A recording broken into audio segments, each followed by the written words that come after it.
Hello everyone. You can't see me because my camera didn't work. It doesn't work.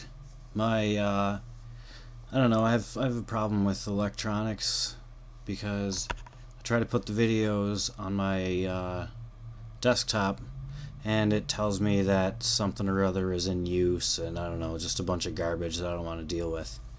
Or, well, I do want to deal with it, but I don't know how to deal with it. So, whatever. Going through a philosophy class this semester at school, and I, for some reason, have never heard of the whole prisoner's dilemma thing before this class, but learning about it, something really stuck out, so I wrote a little essay on it and handed it in to my professor. I think he missed the entire point of what I wrote, but let's see if anybody else can understand what I'm talking about. The prisoner's dilemma is often used in philosophical discussions to illustrate the difficult and often conundrical, I made that up, the conundrical nature of the decision-making process. If one is frequently captivated by questions of what is in their own best personal interest, they might find this scenario to be of utmost fascination. The situation attempts to demonstrate just how difficult it can be to make the best decisions for oneself. But I believe this famous and oft-discussed point to be fundamentally flawed. Imagine you are in this scenario. You and an associate of yours have been arrested after partaking in a brief car chase and are also suspected of committing grand larceny. You are both equally guilty, but as of yet, there is insufficient evidence to convict either one of you for the robbery. As it stands, you're both going to jail for felony evading, but the police are determined to get a confession of robbery from at least one of you. Placed in a room separate from that of your associate, the interrogator offers you a deal, one that you are certain is also being offered to your partner in crime across the hall.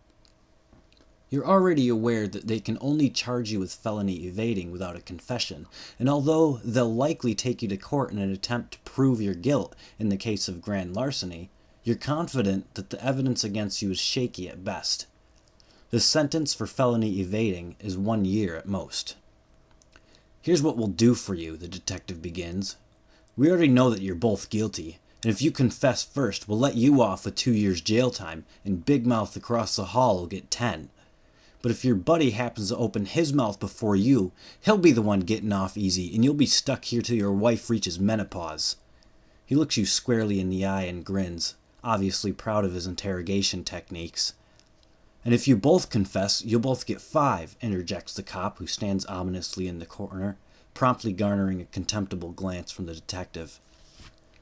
As the dilemma typically goes, at this point you are stuck trying to determine your best course of action in a face-off in which no choice seems more appropriate than the other.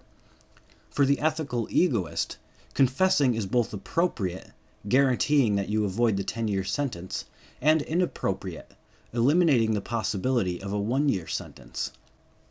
As it is stated in the book Conduct and Character, textbook for the class, compiled by Mark Timmons, the dilemma here is that in doing what is in your individual best interests, you wind up worse off than you would have been had you both done what was not in your individual best interests, namely, keeping your mouth shut. In other words, what is individually rational is collectively irrational. The point I wish to bring to the table in this brief analysis is the fact that this famous scenario blatantly ignores very real human decision-making processes. In all likelihood, you and your partner have already established a relationship, meaning you would both know, at least on some level, the character of the other. It is for this reason that the typical prisoner's dilemma falls short of a real-world application. If you were to choose a friend with whom to commit a crime, you would be careful in your selection. You would pick a friend who you know to be trustworthy precisely because of the possibility of the job going south, sending you both to the interrogation room.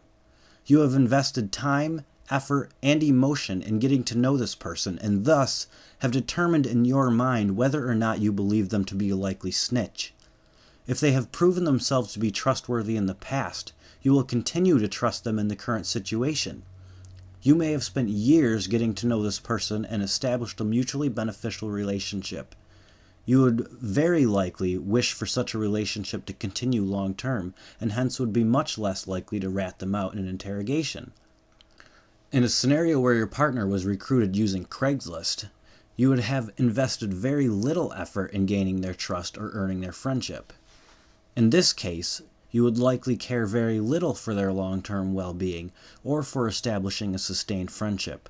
You would confess because you realize that they would also confess, having likely undergone a similar mental evaluation. When examining this scenario in the setting of the state of nature, because we were going through Hobbes at the same time, we should use a similar critical thought. The simple question of, should I attack first or should I wait to see if I get attacked at all, is hardly realistic. We are almost never placed in such a scenario, as for such a scenario to exist, we must have virtually no knowledge of our surroundings beforehand, as is likely Hobbes' knowledge of the state of nature. Hobbes envisioned a hypothetical scenario which he himself was distanced from, and so his incidental presumption lay in the fact that, since he was unfamiliar with such a setting, those in the setting were also unfamiliar. This, however, is most definitely not the case.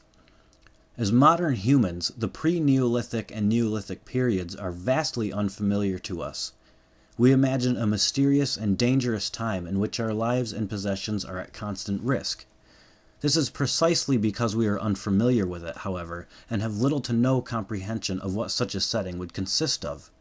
The truth of the matter is that those who lived in such a setting were very familiar with the dangers that surrounded them. They very likely understood what groups to avoid and what groups were friendly. They taught their young to avoid the bands of ravaging ruffians, to trust their own group or groups, and to be cautious toward unfamiliar groups. The mistake is in the assumption that humans in the state of nature would be inherently ignorant of their surroundings and of their past experiences, forgetting almost instantly the harsh or fair treatment bestowed upon them by others. As with my analysis of the prisoner's dilemma, wherein the past experiences of a man would certainly influence his decisions, humans in the state of nature would be well aware of rival groups with whom they'd had negative experiences. Such experiences would certainly be transcribed in some fashion to their offspring in an effort to safeguard them from the dangers posed by such a rival. Thus, they would be much more aptly equipped to determine their best course of action than Hobbes and others have given them credit for. To presume, as did Hobbes, that all men in a state of nature would be in a constant state of fear or apprehension resulting from a lack of central authority is invalid. Hobbes also makes the mistake of assuming that government or central authority is the result of civilization. A quick look at the hierarchies that exist throughout the mammalian world seems to indicate that a form of central authority has been in place since before the human race was even considered human. On this point, I may give Hobbes a pass in consideration of the fact that evolutionary theory wasn't to be described in any amount of detail for another 200 years. My main point lies here. When attempting to understand the underlying factors surrounding the behaviors of real human, and in proposing a theory that attempts to describe the way our world works, one cannot overlook the small details that influence our everyday actions. Today, we base our every decision on the real experiences we've undergone in the past. To assume that humans in a state of nature would be incapable of doing the same thing is laughable. If one is to make an attempt at describing the workings of the real world, reality cannot be ignored. Hobbes' hypothetical scenario of the state of nature is invalid because it ignores the underlying factors that influence real human decision-making. While this analysis ruins the fun of this particular thought experiment, we must remember that the purpose of such an experiment is to assist us in understanding how we should apply behavior to the world. If the prisoner's dilemma fails to accurately describe the world in which we live, we should be prepared to pass it by in search of a better example. What my professor said to me was that I had missed the point, and that the point was that the prisoner's dilemma showed that ethical egoism isn't a valid assessment of human behavior because of what it brings up and how it points out that, not always in your best interest. Well, what I was trying to point out to him was that the prisoner's dilemma ignores human action. It's not real. It is not something you can apply to real life, because in real life we have experiences that we base our decisions on. And if you're trying to use a prisoner's dilemma or something that is fanciful, that ignores human action and the real reasons that we make decisions, and you're trying to use the prisoner's dilemma to describe reality and how we should act, it doesn't work. It can't work. You use the prisoner's dilemma to show ethical egoism to be invalid, when the prisoner's dilemma itself is invalid.